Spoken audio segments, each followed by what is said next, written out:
imitate Canute in trying to stop a rising tide. Thank you for that. This in from Steve.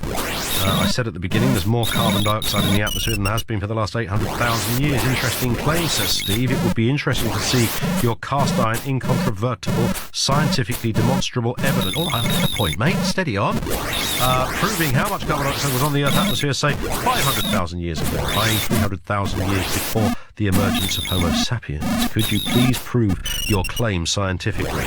No, it's not my claim, mate. All right, I'm just quoting a scientist, fella. Calm down at the back. Scientists claim, blah, blah, blah. There you go. Have a word with them. That's exactly what goes to the root or the heart of the argument. Paul in Ravenston. Hello, Paul. Oh, good evening, Ian. Good evening, sir. Right, I believe that climate change is definitely happening, right? And I can feel it. No, I can't prove it by scientific means, but I know that we don't have the seasons we used to have. We used to have a winter, a summer, a spring, autumn. We don't get that now. The whole thing has changed, and you look at the climatic situations that happen all over the world, the rising sea levels, and you tell me nothing's happening. I'm not telling you nothing's happening. No, I know. I don't mean you personally. You mean some people say nothing's happening. Right, I see what you mean. Okay, so you can see things. There's tangible evidence. There's visual evidence that you can actually clock with your own mince pies that something's going on. Yeah, exactly. I mean, I can feel it. I've felt it over a number of years. I warned against climate change 30 years ago because I knew that something was happening. I felt something was happening. But the cynical argument is that climate always changes. Yeah, that's what they say. But the thing is now, it's such how can I put it? The scientists and the people that do all this investigation into climate change have been saying this for years. They have said that things are changing. And it seems to me that there's a lot of people still don't believe it. They don't. Paul, thank you very much indeed, and maybe that is why politicians are not really including it in the political debate very much. Did it come up at all on any of those leaders? I don't think it did it really?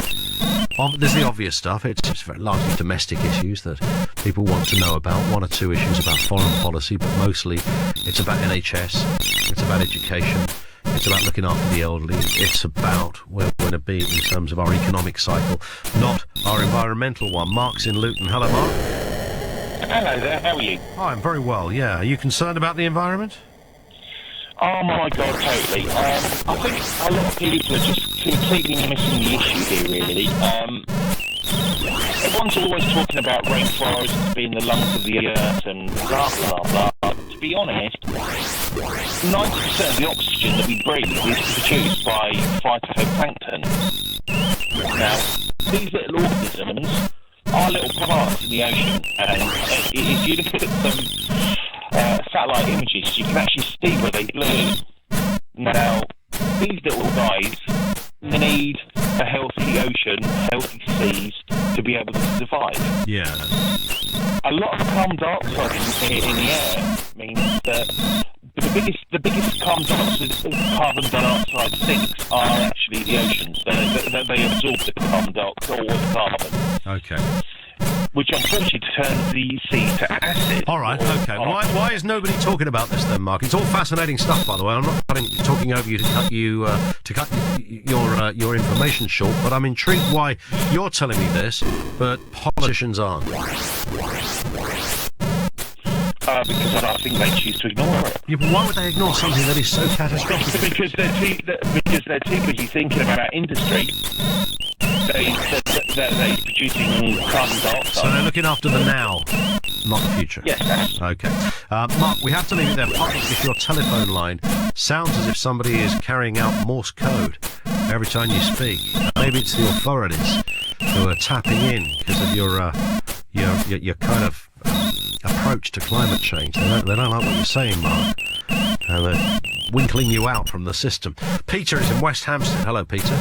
Yeah, hello, Ian. Hi. I think we need much stronger teeth in international agreements. Something has to be done.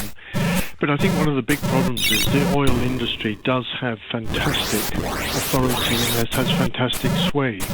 There are all sorts of solutions. I know somebody who's been very nastily threatened, and he's quite scared. There's a site called free-energy-info.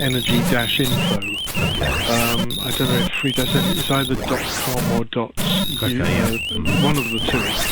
And in amongst the 50-odd proposals, there are at least 6 that could generate carbon-free energy right here and now. And a lot of people have been threatened, and several people have died mysteriously. Nobody knows quite, what's going on here. But the one thing the oil industry can't deal with is the combination of people giving information out for nothing and the internet. And they're on the retreat. They are receding. They are beaten. And I think what's going to happen within the next 10 or 15 years, maybe 5 to 10 years, is that it'll be a DIY basis. You'll be told to go down to Argos, buy a certain product, take it to bits, keep the motor, throw the rest out.